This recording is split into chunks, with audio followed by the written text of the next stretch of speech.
Greetings, everyone. Welcome back to Not Funny Guys Presents Red Dwarf Rewatch. I am your host, Dr. John, but hopefully you read that in the title card. If you didn't, now you know. We are moving on now. We are almost done with Series 6. In fact, we'll be finishing up next week and moving on to Series 3. But here we are at the penultimate episode of Series 2, Queeg. Directed by Ed Bye, written, of course, by Rob Grant and Doug Naylor. Released the 4th of October, 1988, when I was 8 years old, as I just loved talking about that. But let's get into this with a summary. So, when Holly allows a meteorite to damage the ship and cause Rimmer's hologram program to go all skitsy and all that stuff, Red Dwarf's backup computer, Queeg 500, played by Charles Oggins, takes command and starts running the ship and demotes Holly to like night duty, starts running the ship like a military ship again, much to the entire crew's dislike.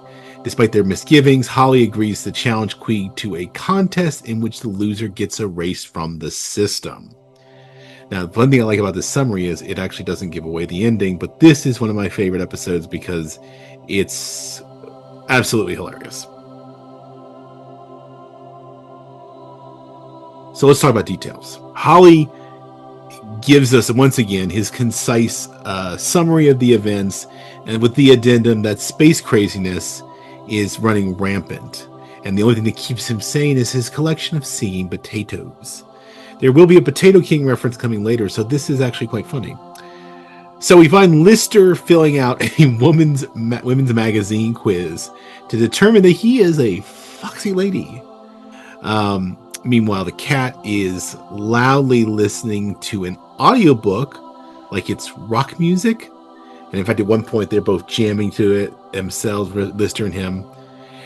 Rimmer is at the same time not paying attention, but he is literally playing one of the scutters in a game of chess. Nope, it's checkers. Sorry. Rimmer's strategy is to basically wait until the scutter has to go back on duty and lose by forfeit. Rimmer does say that man is better than machines. Lister, of course, disagrees based on a teacher he had who apparently, while on a school field trip, brought her vibrator. Love it. Holly comes in, forgets what he's going to say, and then a meteor basically hits the ship, everybody gets rocked, and then he's like, oh yeah, that's what I meant to tell you guys. He's literally showing off some grade A incompetence. So they go to figure out where the damage is. They find out that it has to do with Rimmer's malfunction. There's a hologramming malfunction with Rimmer. So they have to go down to floor 592 where the hologram simulation suite is and where the damage was apparently hit.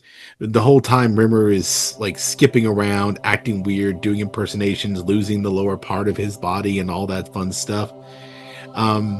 Finally, we get Rimmer back on track, sort of, where he keeps doing the impression thing of everybody else in the crew, other crew members, all that stuff.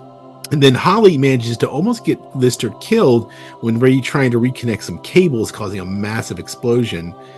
And then he gets called out as basically being a menace to the crew when all of a sudden Queeg appears. Queeg 500 appears, the backup computer for the mining corporation Red Dwarf's ship. And he basically tells Holly that he is in violation of Article 5, gross negligence on a Holly's part towards crew member. And when they did inquire about Holly's IQ, he said it was 6,000. He's like, it's not 6,000, but it does have a 6 in it. It's 6. Of course, he then reveals that apparently Holly's getting all his information from the Junior Encyclopedia of Space. And Queeg tells them that they've been going in circles for months, not back towards Earth. Queeg then formally retires Holly to nighttime duties and takes over. And at first, Rimmer's like, yeah! He thinks this is awesome, but Queeg is a taskmaster. Lister is immediately not into it, but Rimmer kind of thinks it's going to work out his way. And he talks of Holly like being like a lame blind dog that you take outside, you shoot at and put it out of its misery. And then Lister tells this story about smart shoes and how they would go around, and Rimmer gets real fascinated by this, like how this worked. And he says the problem was they had souls, but they went rogue. It's quite a fairy tale story. I'm pretty sure he's having a lark at the behest of Rimmer, but Rimmer seems to be taking it quite seriously. And of course, it reminds me of my favorite Julius Caesar Shakespeare play joke about the cobbler who mends men's shoals. I'll just throw that in there. But at this point, Queeg really starts rubbing Rimmer the wrong way, too. There are no perks anymore. He's forced to do jumping jacks, run, do all kinds of exercise. In fact, he passes out while running, and Queeg just made him keep running. And it's all about regulations. Rimmer told to get his astronavigation revisions and start studying, and all the little special things on the slide that Holly would let them do, Queeg does none of it. Like, he doesn't abide by their little handshake agreements, basically. Cat can't get all the food he wants because he has no credits. He's not working. Queeg cut him off. Lister and the cat are told that they have to earn their credits to earn their food, so they're stuck scrubbing the floors. At this point, Holly finds them like, who goes there? All kind of watch patrol.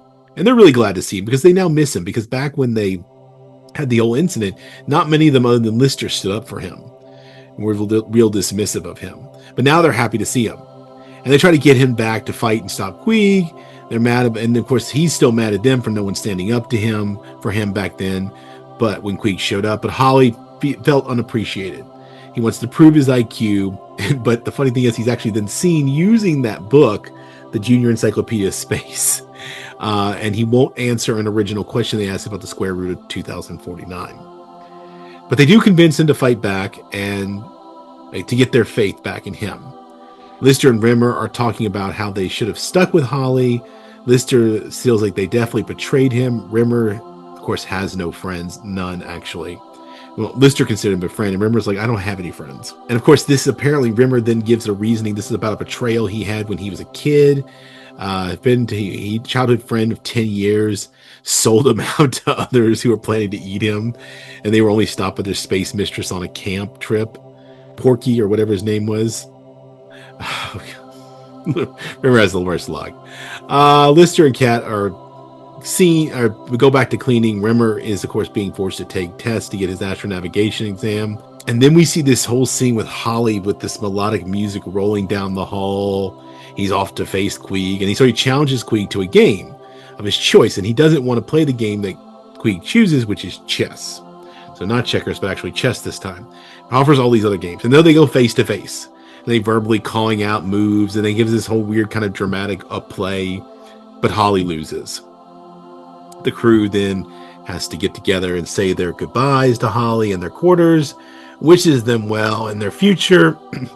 He hopes Lister gets to be with Kachansky, remember become an officer, all that stuff. He finally gives him the answer to the square root of 2049. He's like, I may not get there fast, but I do get there in the end.